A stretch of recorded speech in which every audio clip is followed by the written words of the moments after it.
Good evening, everyone. This is Karen Cheser, Dr. Karen Cheser, the superintendent of the Durango School District. And we are so excited that you are here tonight to join us in learning more about our vision, our celebrations, successes, some of the really cool, innovative projects that are happening in the district. And in addition, to find out what our long-range planning committee is recommending as projects for the future. And so we start this by saying it's preparing the future workforce. And the reason we do that is because we know that our students right now, whether they're in kindergarten, first, second, third grade, or maybe they're seniors, they are our future. They're our future leaders, our citizens, our parents, the workforce. And so it's so important that we make sure that we set them up for success. So a little bit about our district. You may not know this, but we have about 4,500 students. And of those students, we have 12 schools. We have 11 schools that are elementary, middle, high schools. And then we have a chartering authority charter school. But in addition, currently we have some students that are in an online school. That contract will be ending this year, but that's about 800 students. In addition, we have over 12 schools. We say over 12 schools because in addition to those schools we just talked about, we have a shared school for students who are homeschooled. It's an enrichment program. We have over 900 employees, full-time, part-time. We are the third largest employer in La Plata County. And also, just a little bit about the makeup of our students. About 28% of our students are Hispanic, 10% Native American. We represent 32 tribes proudly. We are so excited about that. And currently, we have about 43% of our students who qualify for free reduced lunch. And this is about double what we had during the 1920 school year before the pandemic. Again, something that sets us apart, both because it is, an advantage, there are major benefits, but there are also some drawbacks or consequences, is that we are a mountain resort town and we are a rural area. So we cover 1,100 square miles. And we also, of course, have our mountain resort town. So what that means, unique to anywhere else, even in Colorado, is that we rejoice in our rural heritage and our wonderful families that live not in town, but we also celebrate the amenities that we have in town. Unfortunately, sometimes that means that we have higher cost because we are a mountain resort town, especially in the area of housing and for our employees. Here's a little bit about the footprint of our district. So you can see that 1,100 square miles and where all the schools are. We just wanted to point out that our district office, which is currently at 201 East 12th Street, where the original Durango High School was, and the Big Picture High School, that older administration building, those buildings were sold. Great idea, great decision, about 30,000 more square feet than we needed. And in addition, some issues with the building. So we did need to find different spaces. So we have found a space for the majority of our district office. We purchased a property that is on Sire Drive, and it is the bottom floor of San Juan Basin Public Health. It was the former Access building, one of them. And we are excited about moving there in just a few weeks. We also have leased spaces for some of our other district office departments, as well as Big Picture High School and the Hub. Very important programs that we are leasing space for because we feel strongly about them. And then our facilities and IT programs have had to be in places that we are leasing. So those are all in the Tech Center, Bodo Park area, but the long-term plan is not to lease. It's to find really great spaces for these programs. So, why do we exist as a school district? What are we working for? Our ultimate goal for students is to help them find their ikigai. So, if you've read any of our newsletters or you've been following any of our videos or other information, you'll know this is what guides us. This is what makes us uh, get up in the morning. What we're trying to do for all students is to help them find their ikigai and to live that out. And ikigai is a Japanese term that means finding your exact right career that melds what you're good at, what you love, what the world needs, and what you can be paid for. And we're working diligently to give every single student hope and help them find that. If you've seen the Netflix documentary series Blue Zones, you'll know a little bit more about what we're talking about.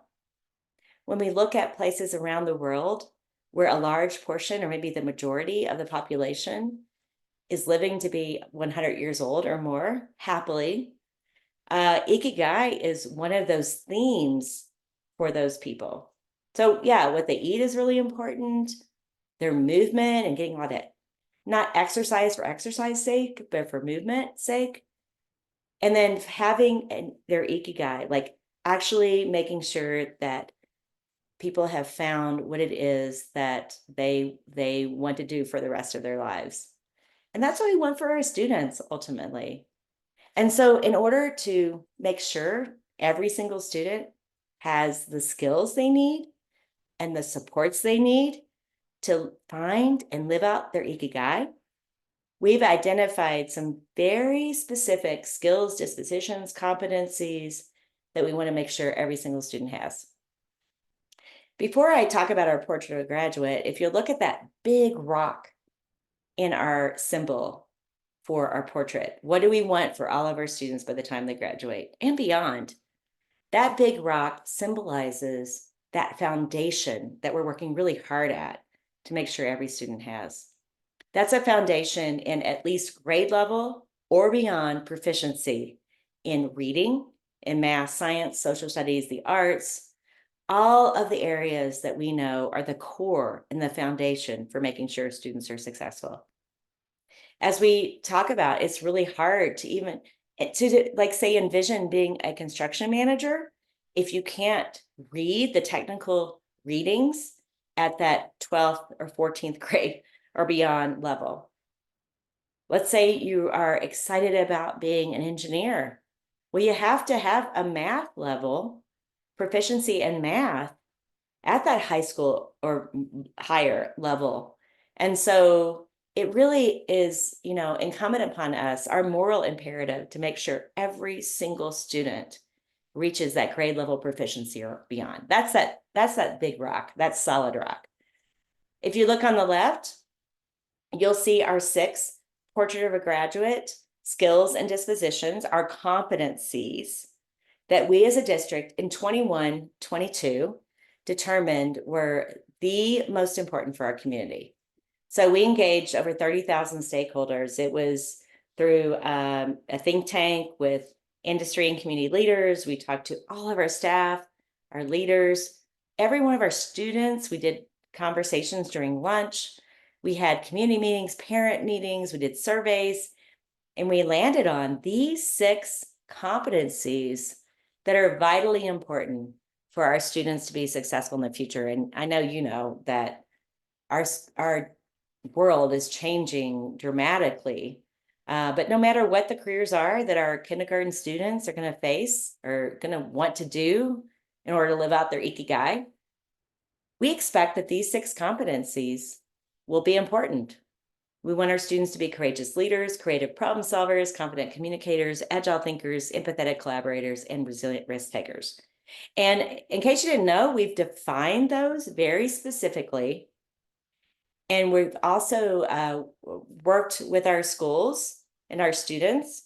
They are what we call curating artifacts, meaning they are looking at all of the work they're doing and they're saying, these are the most valuable. These are the ones that really show who I am. And then we have capstone presentations at 2nd, 5th, 8th, and 11th grade.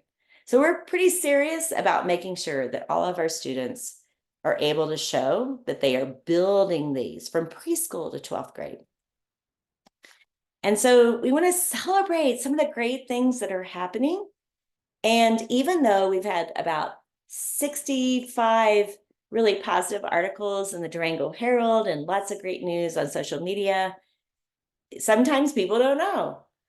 And so let's just talk a little bit about our growth and successes in the district. So we are all so proud of the work that our teachers and staff, our leaders, our students are doing. And we're really thankful for our Board of Education, who has making all of this and our student-centered work the priority. So, we always say, I feel like pre-pandemic, post-pandemic, but it really is true. Things sort of changed then. So in the 1920s school year, before sort of the pandemic, maybe that year as well, we were scoring, which is an assessment, a measure of where students are in the state, in about the sort of the 35 or 40% area for the state, so below average in that area. Now we're in the top 20% of all school districts in Colorado. There are 178 districts, so that's something definitely to be proud of.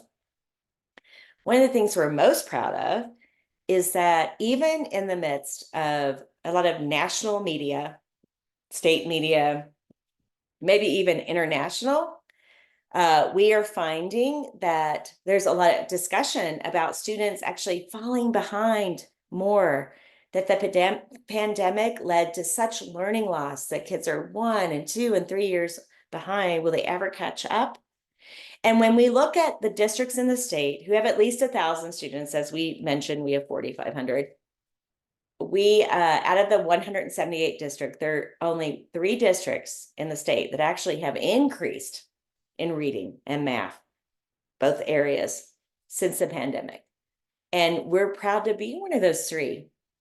So Douglas County, and then us, and then Mesa 51, which is Grand Junction. So we can beat those trends. We're committed to doing whatever it takes to make sure every student succeeds. Just a few more bragging points. Some accomplishments of note are that for example, our middle school math scores, so Escalante, Miller Middle School, they actually increased their math scores where everybody else is going down almost 10%, 8% last year since 2022. And actually that was even more since the pandemic. We are doing everything we can to make sure our students have college experiences and are successful at those really highly rigorous experiences. So 93% of the students at Durango High School have taken an AP class or a concurrent enrollment class. 100% of the students at Big Picture High School have taken a concurrent enrollment class. We started a new program this year with Fort Lewis College, where students are taking an actual college experience on campus. So Fort Lewis College professors come to Durango High School, and students can take 2 classes on Mondays and Wednesdays and 2 classes on Tuesdays and Thursdays, like an actual college student in the fall, and another set in the spring, with the potential in their junior and senior years to graduate with 48 college credit hours, cover all of their gen eds, and every one of those classes are guaranteed transfer. They can transfer to other courses. And big thing about this is those are free, no cost to students. That is something that Fort Lewis College is reducing their cost for concurrent enrollment. Students get a college opportunity fund supplement, and then the school district is funding the gap. In addition, the school district, Durango School District, is funding I think it's about 22 teachers that have some credits in their schedule at Durango High School to offer classes for public community college. Either those are classes that are career tech ed, or if there's some additional classes, our teachers are accredited and they are teaching those courses so that students can get that college credit. It's just a really exciting time because we know that if students take at least 12 concurrent enrollment courses or credits, they will actually have a 77% chance of graduating with a four-year degree in 4 years. Now, I know we think, well, shouldn't that happen anyway? But it's not typically the case. So it's a huge advantage. It's a great idea for students to be able to be successful beyond high school. We're not really saying that you have to have a 4-year degree to be successful. It's important for every single student to find their ikigai, think about what they want, and then what does that require? Is it a 4-year degree? Is it a 2-year degree? Is it a credential? Is it a military experience? Is it going straight into work? It can be any of those. Also, we know it's vitally important and for students' social emotional wellness, for this idea of being empathetic collaborators, teamwork, for students to be involved in extracurriculars. And so about 2/3 of our students right now are involved in an extracurricular at school. We have 92 extracurriculars, and we are expanding that, looking for ways to do more, especially at our elementary school or maybe middle school. Couple other kudos for the school district, our teachers, our staff, our students. Niche.com is considered the premier ranking system for school districts and schools around the country. And part of that is because they look at a variety of factors in making their decisions. So when people are thinking about where do I want to live in the world or the United States, what school do I want to go to, they look at niche.com. We are very happy to say that since in the last like 4 years, we have moved from out of 178 districts being number 101 in the ratings to 2 years ago being 69 to now being 24. And this was, I think, last fall. So we're hoping the next one's even higher. One of the things that we know is kind of holding us back a little bit is that graduation rate. And I just want to make sure people understand that the graduation rate that is posted about our district is a bit misleading. So you'll notice that it might say 79% of students graduate in the Durango School District. Wow, I'd be concerned too if I thought 1 out of 4 don't graduate. That's not the case. Durango High School is almost at a 95% graduation rate, one of the best in the state. But because we have that online school, Colorado Connections, attached to these scores, and their graduation rate is 30%, then that causes that to be skewed as far as the students who actually live here and go to school here in our schools. And so that contract is ending. So you may see this go up. We are definitely looking for being the top 10 in the state and think our students, our staff, our teachers deserve that designation because of the great work they're doing. Maybe number 1. Just want to also point out, this is a map of Colorado and all the districts, and you'll see our blue down there. We're really excited about the work that's happening in every single area. So the Colorado Sun does an interactive map every year on state assessment scores. And you may not be aware, but the high schools do the PSAT or PSAT and the SAT as part of their assessment of how they're doing. And so on this particular interactive map, and you can Google Colorado Sun, they did a whole article about it. We put it in the newsletter a few times. And you can toggle between, how's elementary doing? How's high school doing? What about math? What about reading? What about different subgroups? And I hate to say the word subgroups, but, how are our students who are English learners, our students who are Hispanic, how are they doing compared to other places? Because we feel strongly that every single one of our students is going to meet high expectations. And you'll notice, go through that, would definitely recommend that. And you'll see we are blue.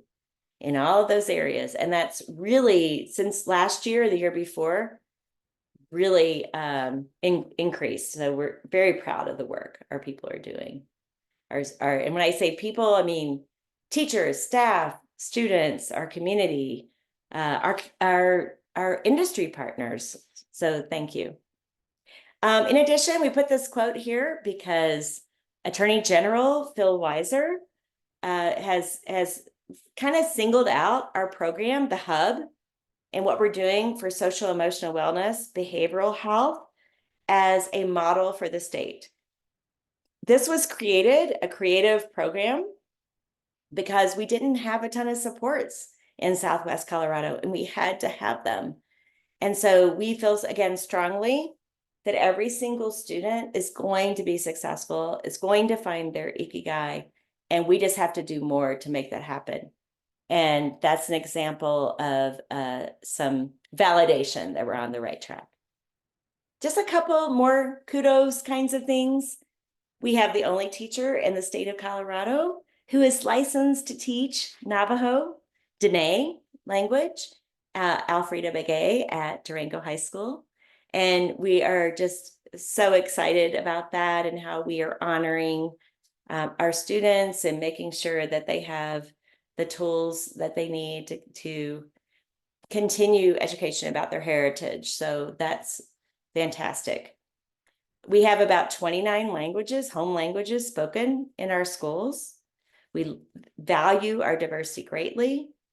Kudos to Dr. John Hurl, who is the Colorado High School Principal of the Year. That's exciting.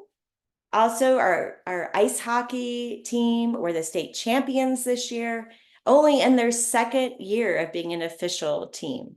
So yay, we value our arts, athletics, academics. We also very thankful to the Durango Education Foundation, also the Community Foundation, who has helped fund some a staff member to help us with this. And what we wanted to make sure was that every single child in our community, every single student would be set up for the skills that they need to be successful, even if they're in the workplace 25, 30 years from now. And things look completely different. So that means that we need to give our kids tools right now that help them understand digital citizenship, but also high levels of science, technology, engineering, and mathematics. And so 100% of students in our elementary schools have maker spaces with tech tools, such as drones, 3D printers, several different types of robotics. We have Lego robotics. We also have Indie bots. We have Spiro bots. We have Makey's, Microbits. Okay, I'm going to challenge all of the adults out there to Google those. But they have been so excited about computational thinking and coding and doing all kinds of experiments and trial and error and engineering. And that's what we want, to grow those skills. The picture on the bottom there is of Durango High School's one of their teams, or I think it's a couple of their robotics teams. They just started some robotics teams a couple of years ago, and they're already at the level where they're competing at the state. They won like the big awards in the regionals, even against teams who've been doing this for many years. And they've won over $2 million in scholarships. So we want to start that early to give our students all of the tools that they need. Even though we're in a remote area, it's harder to get to places 7 hours away. We want to give our kids every advantage. Also, when we talk about giving students every advantage, that also means in their proficiency in reading and math. And so we're bringing in everything from virtual tutoring programs, since we are remote, to a program called one-to-one reading. We have over 60 volunteers, and we have an amazing community member who has been organizing that. I'll say kudos to Donna Gulick for bringing 60 people into this training that is now in schools. So we have all of those volunteers in our schools elementary schools who are working directly with students and making a huge impact in reading. And then with our virtual program, we have 64% of Sunnyside Elementary School students. Now, this is one example of the work that's happening in intervention. 64% of elementary school students who started at a kindergarten level are actually at a first or second grade level in just 5 months. So we're doing everything we can to get every single student at or above grade level. I want to encourage you to look online. There is the QR code, or you can just go to our website, look at About Us, and then click on strategic plan, and then you can see all of this information. But all of the success is not happening through happenstance. It actually is happening because we have a very strong strategic plan, including step-by-step metrics, objectives, what we're trying to accomplish each year, and what we're doing about that. So we want to make sure that we have world-class learning for every one of our students. We're focusing on standards. We're making sure every student meets those portrait of a graduate competencies. We have strong intervention systems. In addition, what are we doing to help students dream and design, and looking at individualized plans, helping them find their ikigai? So all of the work we're doing with career awareness, career exploration, extracurricular activities, sustainability education, and global connections, which are important to our students, our families, our community. And we need to optimize our organization. So what are we doing to save money, improving processes, developing our leaders, communicating with our community? How are we making sure we're recruiting staff, retaining staff, and recognizing staff? Being more productive with technology? Ensuring that we have strong customer input. I actually have worked in business and have a business degree along with education. And so it is important to me to use some of those business principles when we're thinking about education and running a large organization. Not the same thing. Obviously, we are about kids, and that's not the same thing as producing a product. But we do feel strongly that we can apply those business principles to our operation of an organization. So we will continue to do that. And we feel strongly also about having always a diversity, equity, inclusion, and belonging lens as we're looking at programming.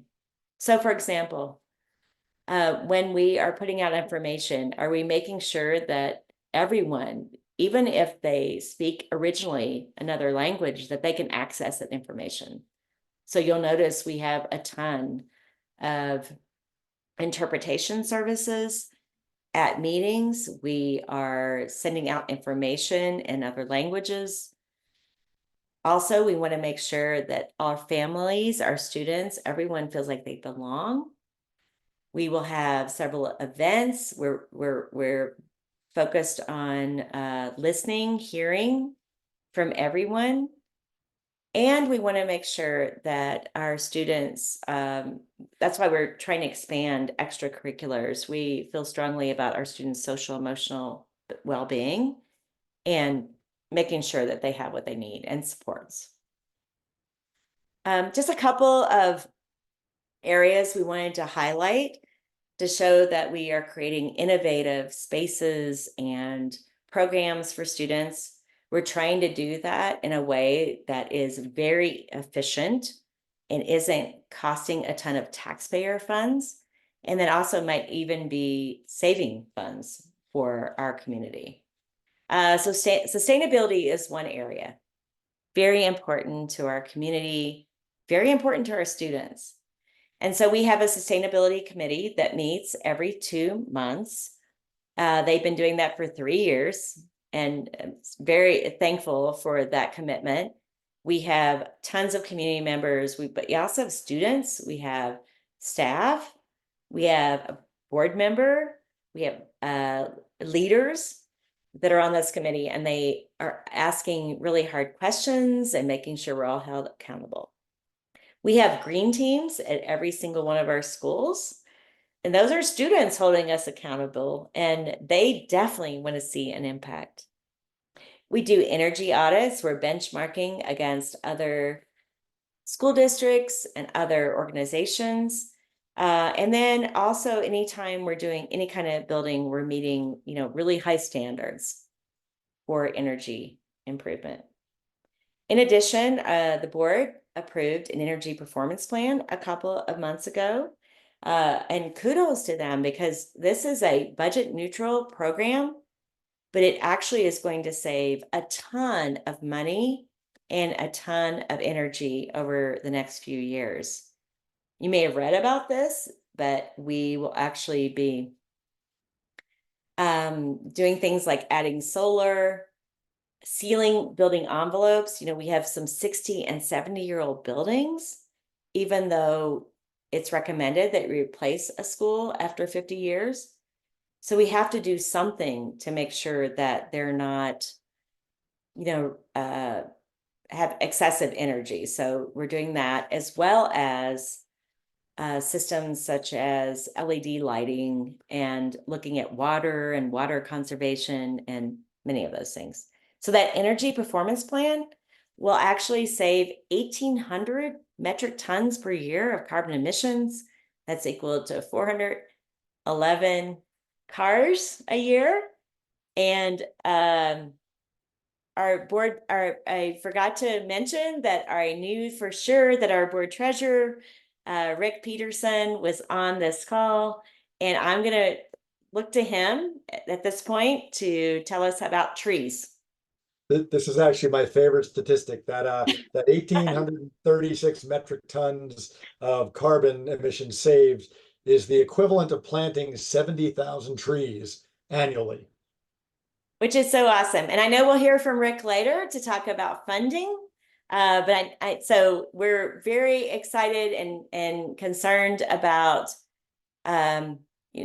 obviously the funding and making sure that we have enough funds for our schools. And we also want to make sure that we are saving energy. So thank you so much. Just want to point out that we also are working on sustainability education for our students, and have an innovative program called the Soil Lab that is a partnership with the city, with a ton of community foundations and entities that are making this happen for kids. But this is not really costing taxpayers anything, because we have a teacher, Charlie Love, who has been working with our community, who has helped create this project and has raised over $700,000 from private entities as well as grants. So the Soil Lab, which is on the Riverview campus, but it's open to all of our students in the district. And in fact, we have every single student will have gone through a field trip this year by, I think, 2 weeks from now. It's an amazing example of working with our community, being a great community resource, being an educational center, but also it actually is producing food for people who need it, and producing a lot of educational resources. And then when we talk about educational resources, we're also looking at what are we doing to help students find their ikigai, explore careers. 86% of our high school students actually participate in career and technical education courses.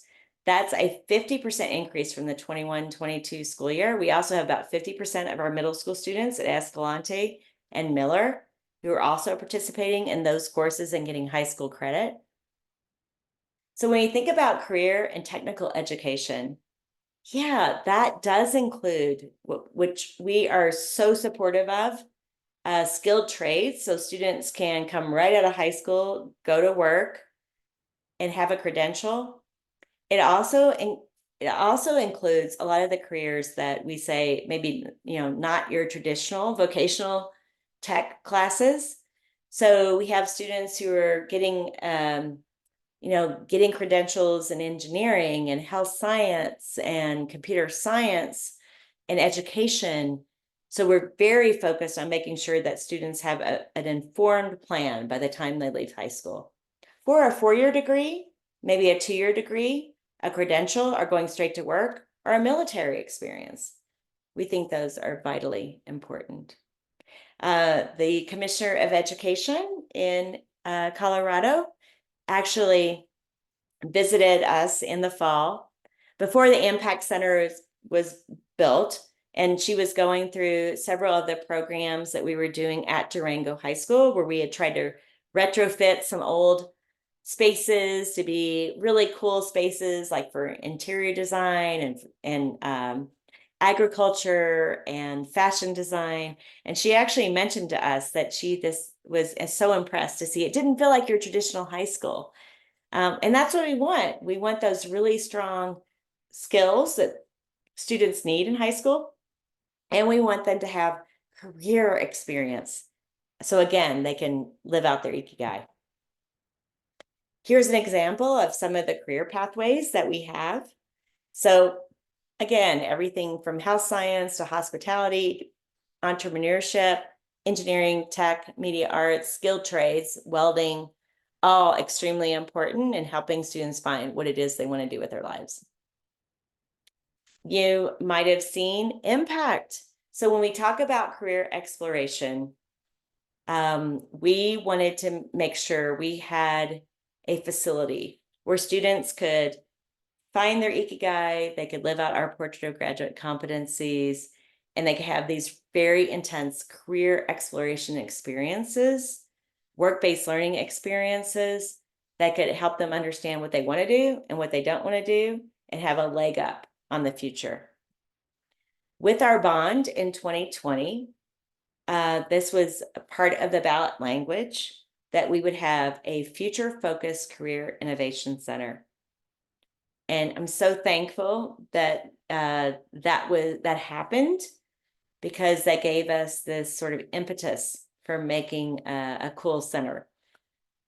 The constraints were that we didn't have much funding because of the cost of construction, and we knew we needed to make Miller Middle School happen and some other like dire needs for facilities. So we were able to fund about a 10,000 square foot facility.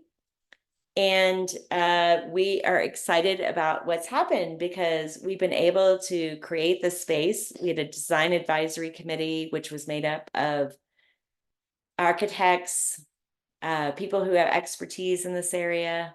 Most importantly, our local industry, our teachers. We had students on these committees. And we were able to go see sort of the best of the best in some other places and bring that back. And so Impact was born, which is, again, only a 10,000 square foot facility, but it can be adaptable, flexible. It's built around a design thinking process. So there are places to collaborate and prototype and present projects and products. And we hope that this will be relevant for 50 years and beyond, and we can move things around.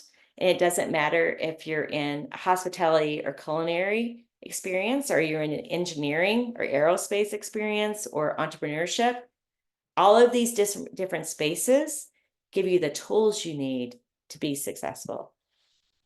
We saw this in action and our grand opening night. So late January, we had our grand opening of Impact, and it was completely left up to the students to design the tours and to do the entire grand opening event. And we're so excited that that's what we did, because they not only lived up to expectations, but exceeded them exponentially. And this is a kind of work that we want to see an impact when we thought it would be able to really support. So for example, you'll see there's some of our healthcare career students who are showing how they're doing EKGs on any kind of clients or patients. I actually did that with them, and not that night, but prior. And oh my gosh, it was like a very professional experience. I got data back on my heart rates, and they were actually doing what you would do in a healthcare career and finding out if this is something they want to do for the rest of their lives and earning credentials. You'll see on the picture on the right at the top, that's actually during the event in our commons area, and students were giving all of the tours and showing, the different aspects of each of the programs. Bottom left, that is an example of our engineering program. And students were showing how they used robotics and had their robotics competition field, but also the idea that they could take, tried their robot doing different missions. They were doing a lot of scheduling and like a lot of coding, computational thinking, having the robot do different missions. But then if something didn't work and they needed to make sure that they added an attachment, they could go to SolidWorks, build that attachment, and then print that out on the 3D printer. The same kinds of things that any engineer does. And then on the bottom right, we had catering at the event. And that catering didn't just happen. We're talking about an entire process where students were thinking about what might be some of the foods that we would have here. They had to plan what might be okay for people who are gluten-free or vegan or vegetarian. They did some tastings to see what actually tastes okay. And then they were very interested in sustainability and not having a ton of styrofoam or paper, especially when you're talking about 500 people being at the event.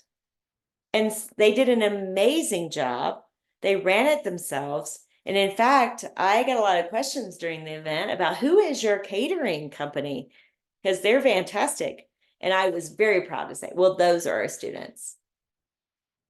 Just wanted to point out that we are trying to look at, every single career path. So you'll see students here that are in DECA, and that means students who are focusing on maybe running their own or owning their own businesses, being entrepreneurs, making sure that they have the supports that they need for business management or entrepreneurialism. We have students who are working in construction, and they are part of a training in trades program, and in welding, students who are interested in early childhood education.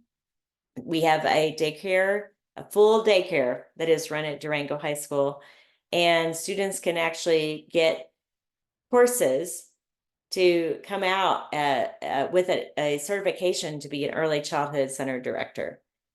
And of course, we want to make sure that our students have all the skills they need in the STEM careers, science, technology, engineering, and math, which are growing at 20% a year. And the arts are vitally important to us. We know that those students will have lifelong experiences, and they may lead to careers, as you can see, like fashion design, interior design, media arts, graphic design, in addition to our new film and broadcasting program that we're excited to have launched this year. Big Picture High School is a non-traditional school, and we say only non-traditional because it doesn't follow a typical bell schedule. They, on Tuesdays and Thursdays all day long, have internships. They have senior thesis projects. It's a project-based learning school. They're like always, making sure that students are working on what that passion or the ikigai is and having the skills and the competencies to make that happen. So all of the things we talked about can also be accessible to our Big Picture High School students. We don't just say to students, you have to figure out what your career is. There are lots of tools to help them find that. And we just wanted to make sure that you understand that as well, especially as we're saying we are building students who are going to be our future workers, our future workforce, our our leaders, our families, our people who are going to make decisions in our community. So we do have a tool, Use Science, which is really focused on the science of you that helps students find their interests, that helps them find their natural talents. We work with the Southwest, we're part of the Southwest Colorado Education Collaborative, which is really unique, even in the country, where all 9 school districts, all of our counties in Southwest Colorado are working together. We have an online platform where every business can input in that platform. Are they willing to do internships with high school kids? Can they do job shadows or guest speakers, or possibly maybe even some co-ops or some virtual tours, anything that all of our students can have access to. So that's a really cool asset in our community. So lastly, we want to talk about our buildings and our facilities and what we need or what we're identifying or what we've done to really build up our environments and learning environments for our students so that we can continue this progress. We've been doing a lot on a little bit, be honest, in Colorado. And we want to make sure that we set our students up for success for the long run. We are so thankful for the bond that was approved in 2020, which did allow us to build a new middle school, Miller Middle School, which will open this fall. Very excited about that. That school specifically was built to make sure that our students have environments for project-based learning and inquiry, sustainability education, and access to outdoors and outdoor learning, making sure we're focused on performing arts, and we have a maker space to facilitate that STEM learning and also the career tech education learning. And so thankful for that. So with that, an impact, we also were working on some of our deferred maintenance. So proud of the idea that we were able to provide almost 67% of the bond work to local industry. So that is unheard of, that we could put that much back into the local economy. So about 66% of the work that was done, 67%, has gone right back into the local economy. A couple examples of what was focused on with the bond on some of that deferred maintenance. A small part of that, but some things you might not have known about: fixing roofs or repairing roofs. We also were able to do some asphalt work, parking lots. We did address some of the issues in our career tech programs that we know are vitally important. So, for example, our welding classrooms at Durango High School, making sure those are up to safety standards and doing a lot of work there. Our construction programs at Durango High School, adding outside facilities where they can work on tiny homes and other kinds of big projects. And then security vestibules. Unfortunately, this is something we have to deal with, and so we are putting those in all of our schools. And so we continue to think about, what do we need to do to make sure our students are set up for success? And we have to find ways to make sure they have environments that will support these. They may have been called soft skills in the past, but they are power skills, our portrait graduate skills. 92% of executives have said that these power skills, like our portrait graduate skills, were equally important or more important than technical skills. In addition, 85% of employers are saying that people coming to them, employees, don't really have those. So that's not okay. We have to impact that. And so we are working every day to make sure that our students acquire, build every one of these skills. And when we think about the environments for our students, what we need to make happen so that they do that, Our long-range facility planning committee, or long-range planning committee, has come up with these recommendations for our next steps. Our long-range planning committee has met all last year. It's a committee made up of, yes, we have principals, teachers, staff on that, but also, and board member, but we also have our city, our county, we have people in the community who have volunteered or applied to be on that committee, people who have expertise in certain areas. So all last year, this committee met. We also heard from a demographer. We had a facility conditions report. We had an audit of our furniture. And these are some of their recommendations. These recommendations were provided to the board, and the board is now seeking input on, does our community feel like these are important, somewhat important, maybe not important, so we can prioritize those.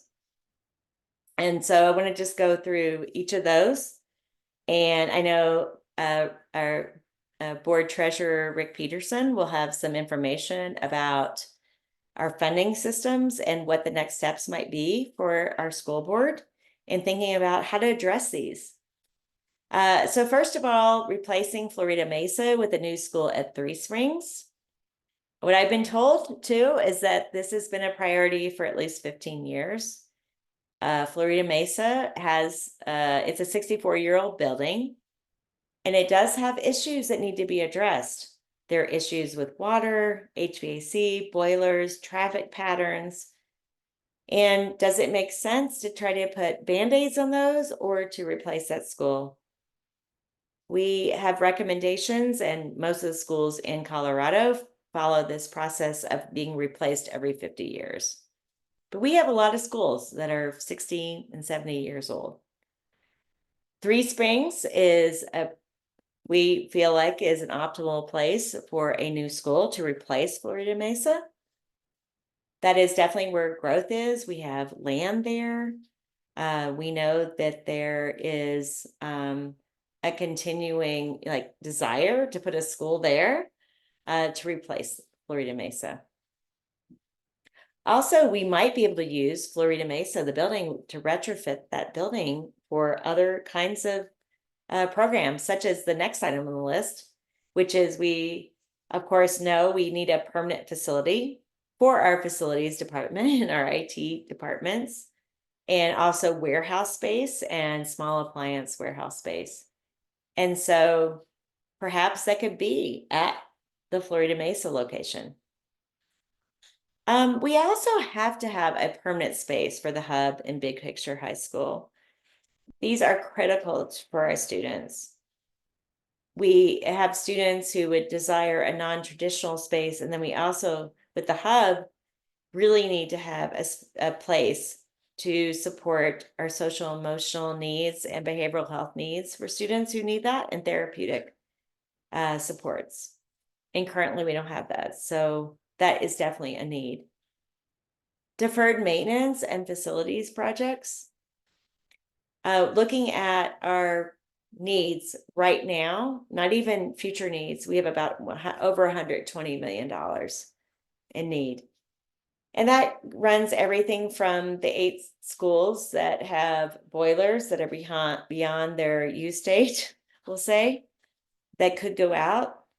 Boilers could be $500,000 each. Some schools might have 3 or 4. And it could take 3 months lead time to even get a boiler in. So we don't feel like it is neither efficient or effective to just not deal with this issue and make sure we're proactive to make sure that we are addressing those needs. So boilers, flooring, roofing, HVAC, all vitally important. So over $120 million that has been identified. Also, some energy upgrades and energy education. Energy upgrades, there are some mandates from the state that we have to meet. So we have to reduce energy in all of our buildings. And we don't have funding. There's no funding for that, but that is a mandate from the state. We would like to also continue this support for sustainability education for our students. And so creating a soil education center on the soil property. So there is a place to be inside if needed, so we can make that soil lab all year long. Even in the winter, have a place to do education. And that's really sort of a minimal amount of the ask. New furniture throughout the district was also a recommendation from the committee. We have not had a replacement plan for furniture. And unfortunately, some of our furniture is 25, 30 years old. And while it's not aesthetically pleasing for kids, it's not really helping our environment for students to grow the kinds of students and that we know that our students can be to live out their ikigai. It also sometimes is furniture that is, not the safest or not the most conducive to learning. So having new furniture throughout the district to make sure that our students have the best learning environment is important. And that's about $12 million. We want to focus on renovating Escalante Middle School. It needs some renovations such as more natural lighting, but also to expand some of the career technical education areas. You might have read about the great agriculture programs that are happening there or the woodworking programs, but they need expanded space to be able to continue to serve kids.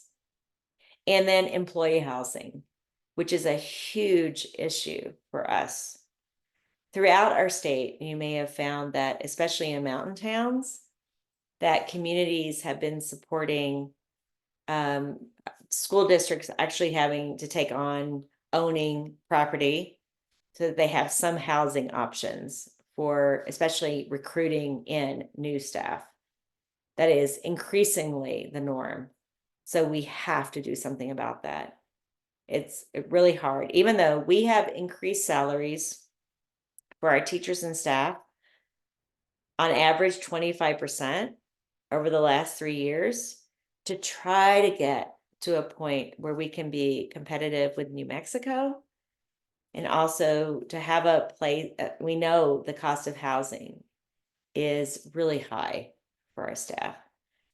It can't just be, we right now have 86% of our budget focused on salaries. It's in salaries for teachers and staff. And so we've got to find other options for making sure that they're able to live in Durango again, in a fantastic place to live, work, and serve our children. Couple other just not great pictures, but just to show you, this is what we're trying to tackle with our facility conditions. We have a lot of work that needs to happen, things we want to address. Our facility staff, our custodial staff are absolutely amazing. They are working hard to make sure that even in buildings that are 70 years old, that we make them look beautiful. We do everything we can, but we also know that we have to be more efficient. We have to be more effective for our families, our community, our students. And we need facilities that meet those needs. And at some point, we have to do more to make sure that they are conducive to learning. And so we're going to ask you, anyone who's watching this, to take our survey. The survey will give us information on, first of all, after you've heard this, do you think we're on the right track? If not, would love to hear your ideas. And we honestly definitely want to take those to heart and work on those. Also, those ideas we have about from a long range planning committee and what we have identified as needs. would love to hear your ideas about, do you think that's really important, not important, maybe somewhat important? And then maybe even most importantly, would you be willing to be part of a committee or task group that helps us address those issues and others? And then, of course, before you do that, we need to hear a little bit more about, why are we in this situation? Why are we in this predicament? Why are we even talking about facilities? So I'm going to turn it over to our board treasurer, Rick Peterson, to give us some more information about funding and our school board, our elected school board's ideas. So Rick? Thank you, Dr. Cheser. Would you do me a favor? Would you go back to the slide about the long-range planning committee's findings, just so we can Sure. talk about that in a moment. Absolutely. While Dr. Cheser does that, for anybody watching this who doesn't know me, as Dr. Cheser said, I'm Rick Peterson. I'm the board treasurer. I'm also a parent of two kids in the Durango School District. And I'm a little embarrassed to say that when I was running for school board in the summer of 2021, I really didn't know that much about school finance. And it's important that we share this information with our community, so they have a better understanding of some of the challenges that school districts in Colorado face. The first part of the information is the fact that the state of Colorado actually gives us $0 specifically for facilities, schools, infrastructure, maintenance. It's up to local communities to fund that. And that is the way the funding is structured in Colorado. And that means if we in the Durango community and the La Plata County community want great schools and great facilities, it's up to us to finance that. And that's just the way it's structured. Um, and along that line, as we look at these findings from the Long Range Planning Committee, the second two there, the buildings for facilities and IT and a permanent space for the hub and the big picture. We're currently leasing spaces, as was said, because after the sale of the administration building, which was absolutely the right thing to do, we found that we needed an interim solution while we looked for new homes. But it's important to the board that we find properties that we can either repurpose or purchase for these, because we view ourselves as a forever kind of entity. We don't want to be paying landlords for these spaces. We want to own these buildings and enjoy the appreciation of them as time goes on.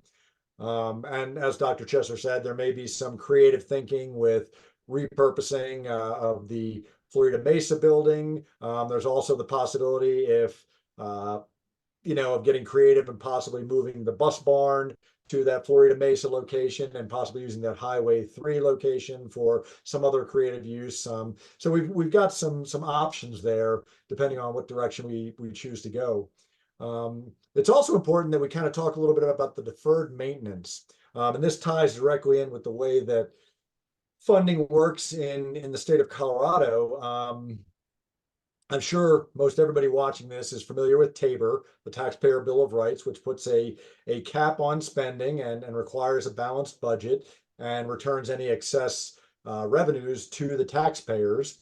And that creates some challenges for school funding, specifically because in the early 2000s, there was an amendment passed by the state of Colorado. The voting citizens of Colorado decided they wanted to amend the Constitution of Colorado to come up with a minimum funding level for education. Now, as time went on and the Great Recession came about in 2008, 2009, those two items, the amendment and the Taxpayer Bill of Rights, kind of came directly into conflict. So our legislature found a way to basically a workaround is what I'll call it, or a legal loophole, where they would fund schools at the level required by the amendment passed in the early 2000s, but then they would withhold funding so that they could be in conformity with TABOR. So essentially, they would fund the schools at a certain level and then just not give all money to the school districts. and they called this the budget stabilization factor.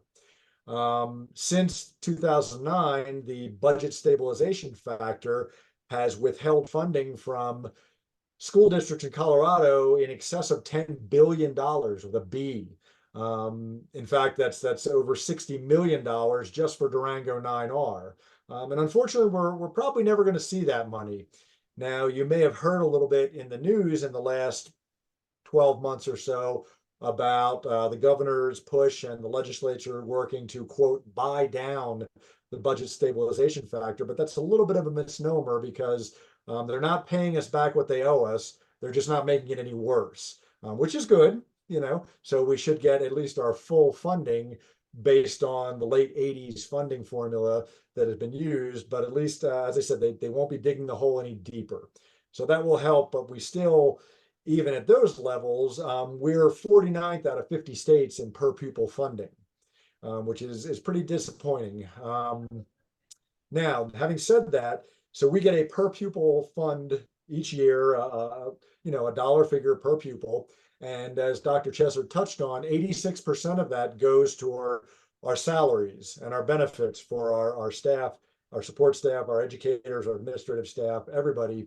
And that leaves us about 14% to do everything else. Keeping the lights on, keeping the buildings up and running, keeping the transportation going, absolutely everything else we do comes out of that 14%.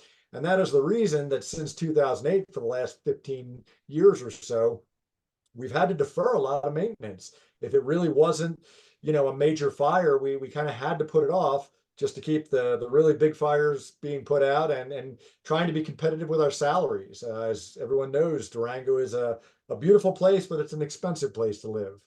And so that's where we as a board think, you know, it's really fiscally irresponsible to continue this way. We have to do something to get on top of this deferred maintenance because many of those things, such as boilers that are past their useful life expectancy, you know, we can't wait for those to break. We have to be proactive.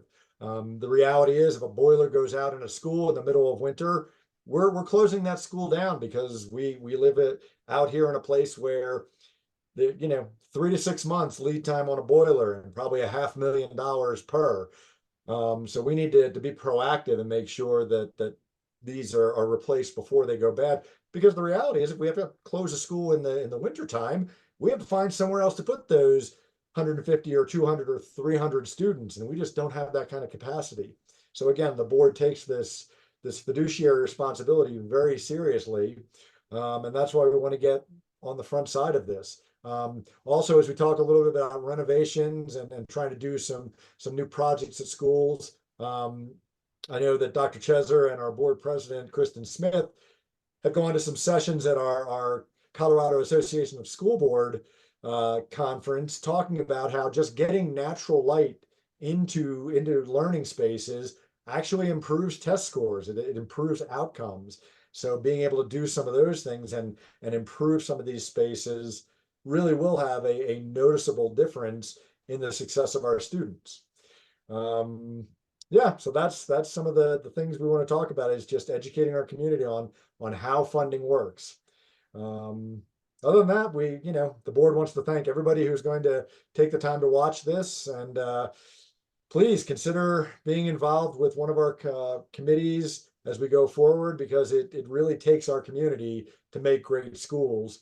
And thanks for being interested enough to take time to listen to this. Thank you so much, Rick. And we will also put, when we send this out to everyone, the link to the survey. It really does take an entire village, a community, to make sure that our students succeed and they find their ikigai. So thank you all. All right, let me end.